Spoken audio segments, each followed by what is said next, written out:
আমার ফাল্গুনের makeup look, ঘোরাঘুরি, খাওয়া দাওয়া, শ্যুট সবকিছু নিয়ে থাকছে আজকের এই ব্লগ। আসসালামু আলাইকুম, আশা করি সবাই ভালো আছেন। আজকে আমি আমার ফাল্গুনের মেকআপ লুক নিয়ে চলে আসলাম। নিঝুমা আমার সঙ্গে ছিল, আমরা দুইজনই ফাল্গুনের একটা লুক রিক্রিয়েট করতেছিলাম। প্রথমে আমি ময়শ্চারাইজারটা ইউজ করে নিছিলাম, দেন আমি এখানে প্রাইমারটা ইউজ করে নিচ্ছিলাম খুব ভালোভাবে স্কিনের সঙ্গে। প্রাইমারটা স্কিনের সঙ্গে সেট হয়ে যাওয়ার পরে আমি ফাউন্ডেশন অ্যাপ্লাই করতেছি ফুল ফেসে। মেকআপ মানে অনেকে মনে করে যে সাদা হয়ে যাব তাহলে অনেক সুন্দর লাগবে, কিন্তু আসলে এটা না। আমার হচ্ছে যে স্কিন টোন যেটা, ওর চেয়ে এক শেড লাইট ইউজ করছি আমি এখানে ফাউন্ডেশন। তারপরে আমি এখানে চোখে কনসিলার অ্যাপ্লাই করলাম। ফুল ফেসে কনসিলারটা অ্যাপ্লাই করার পরে এটা সুন্দরভাবে ব্লেন্ড করে নিলাম। যেহেতু আমার আইব্রোটা প্লাক করা নাই আর অনেক ডার্ক ছিল এমনিতেই, ওই জন্য আমি জাস্ট একটু আইব্রোটা শার্প করে নিছি, কোনো আইব্রো আর্ট করিনি।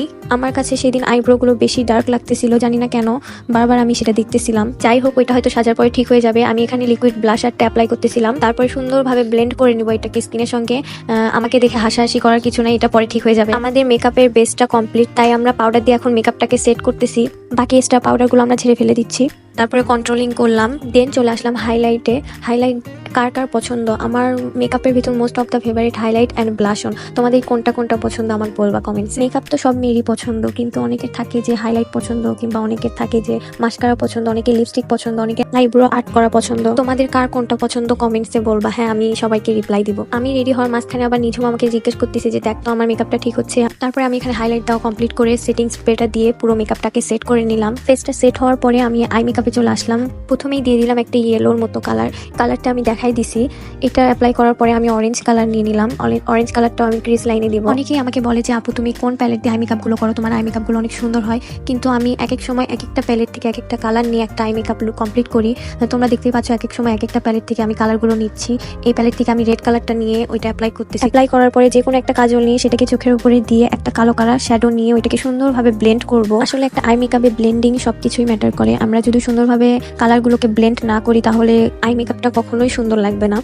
তারপরে কাজল আর মাস্কারা দিয়ে চোখে ল্যাশ পরে আমাদের আই মেকআপটা কমপ্লিট করে নিলাম। আমি গর্জিয়াস কোনো আই লুক করিনি, স্মোকি টাইপস করছি। দেন এখানে আমি একটা টিপ পরে নিলাম। আমি বেশিরভাগ সময় নিজে সেজে নিজে হ্যাপি হয়ে যাই যে আমাকে এত সুন্দর লাগতেছে। পরে এখানে আমি একটা গ্লসি লিপস্টিক ট্রাই করছিলাম। তারপরে আম্মু এসে বলতেছে যে তোকে এটাতে মানাচ্ছে না, এই লুকের সঙ্গে এই গ্লসি লিপস্টিকটা যাচ্ছে না, ওই জন্য পরে চেঞ্জ করছিলাম। আর এখানে আমি চুড়িগুলো পরে শাড়িটা পরে নিছি। তারপরে আমার ফাইনাল লুকটা কমপ্লিট, তবুও ফুল ছিল না, ওই জন্য একটু খালি খালি লাগতেছিল। ওই জন্য আমরা সবার প্রথমে ফুল কিনতে চলে যাই ফুল পট্টিতে। দুই বান্ধবী ফার্স্ট টাইম এরকম সেজে গুজে ঘুরতে গেছিলাম। এই তো আমরা ফুল পট্টিতে চলে আসছি। আমি খোপাতে দেওয়ার জন্য শুধু ফুল নিয়েছিলাম, পরে দেখি অনেক ফুল বেঁচে গেছে, সেগুলো আমরা দুই হাতে পরে নিলাম। পরে নেওয়ার পরে এই যে আমরা এখানে কিছু শুট নিলাম, ছবি তুললাম।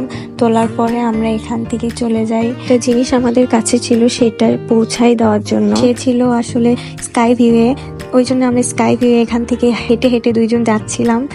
যাওয়ার পরে এখানেও কিছু ভিডিও ক্লিপ নিলাম, অনেক সুন্দর একটা ভিডিও আসছিল।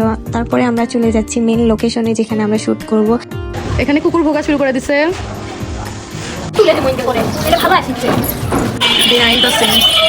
এত সুন্দর সুন্দর ছবি দেখতেছেন, তার পিছনে এত কষ্ট পরিশ্রম। এগুলো ছিল কিছু বিহাইন্ড দ্য সিন। ওখান থেকে আমরা মহিলা কলেজে এখানে চলে আসছি, কারণ আমাদের কাছে বাজেট তেমন ছিল না, তাই আমরা ফুচকা আর বার্গার নিয়ে চলে যাই এখান থেকে। এখানে আমি খাচ্ছিলাম, ওই শুধু ক্যামেরাটা আমার মুখের ভিতরে দিচ্ছিল। আমরা বের হয়েছিলাম 3টাতে, তখন অলরেডি 6টা বাজে। আমাদের হাতে আর বেশি সময় নাই, তাই আমরা বাসায় চলে আসি। এখন আমরা রাস্তাতে যাচ্ছি আর খেতে খেতে যাচ্ছি। আজকের ব্লগটা এই পর্যন্তই। লাইক শেয়ার করে দিও। আল্লাহ হাফেজ।